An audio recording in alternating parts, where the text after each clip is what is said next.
പഞ്ചാംഗം ശാസ്ത്രീയമാണ് എന്ന് ചോദിച്ചാൽ അശാസ്ത്രീയമായ ഒന്നും തന്നെ അതിനകത്തില്ല എന്നുള്ളതാണ്. കാരണം പഞ്ചാംഗം എന്ന് പറഞ്ഞാൽ ശരിക്കും പഞ്ചാംഗം എന്ന് പറഞ്ഞാൽ എന്താണ് എന്ന് അറിയാമോ? ഇല്ല, അറിയാമോ? ഇല്ല, അറിയില്ല.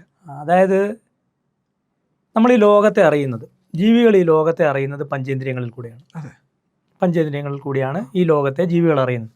അതേപോലെ കാലത്തെ അറിയുന്നതിനുള്ള ഒരു ഉപകരണമാണ് പഞ്ചാംഗം. നമ്മൾ കാലത്തെ അറിയുന്നത് പഞ്ചാംഗത്തിൽ കൂടെയാണ്. അപ്പോൾ അതിന് പ്രധാനമായിട്ടും 5 കാര്യങ്ങളെ ആണ് പഞ്ചാംഗത്തിൽ നമ്മൾ രേഖപ്പെടുത്തിയിരിക്കുന്നത്. അതിനെ ഗുണദോഷങ്ങൾ അറിഞ്ഞിട്ട്, അറിയാവുന്നവരതിൻ്റെ ഗുണദോഷങ്ങൾ അറിഞ്ഞിട്ട് ഒരു ലബോറട്ടറിയിൽ നിന്ന് ഒരു റിസൾട്ട് കിട്ടിയാൽ ഒരു ഡോക്ടർക്കറിയാം അത് ഗുണമാണോ ദോഷമാണോ, ശ്രദ്ധിക്കേണ്ടതുണ്ടോ ഇല്ലയോ എന്നൊരു ഡോക്ടർക്കറിയാം.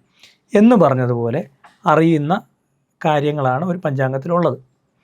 സാധാരണയായി കേരളത്തിൽ ഇപ്പോൾ ഇറങ്ങുന്ന പഞ്ചാംഗങ്ങളിലാണെങ്കിൽ പിന്നെ അതാത് മാസങ്ങളുണ്ടാവും, ആ മാസങ്ങളിലെ ആഴ്ചകൾ രേഖപ്പെടുത്തിയിട്ടുണ്ടാവും, നാളുകളുണ്ടാവും, തിഥി ഉണ്ടാകും, കരണം ഉണ്ടാകും, നിത്യയോഗം ഉണ്ടാകും, പിന്നെ ഗ്രഹങ്ങളുടെ സ്ഫുടം, ഞാറ്റുവേല, ഗ്രഹങ്ങൾക്ക് മൗഢ്യമുണ്ടെങ്കിൽ അങ്ങനെ, ഗ്രഹയുദ്ധമുണ്ടെങ്കിൽ അത്, അത്തരം കാര്യങ്ങൾ ഒരുപാട് ഡീറ്റെയിൽസ് ഉണ്ട്. പിന്നെ മുഹൂർത്തങ്ങൾ, പ്രധാന മുഹൂർത്തങ്ങളുണ്ടാവും. ഇത്തരം കാര്യങ്ങളൊക്കെ രേഖപ്പെടുത്തിയ ഒരു പുസ്തകത്തിനെയാണ് നമ്മൾ പഞ്ചാംഗം എന്ന് പറയുന്നത്. ഗ്രഹനില ഉണ്ടാകും, ശകവർഷ തീയതികളുണ്ടാകും. അപ്പോൾ ഇത്തരം കാര്യങ്ങൾ ചേരുന്ന ഒരു പുസ്തകം, അതിനെയാണ് പഞ്ചാംഗം എന്ന് പറയുന്നത്.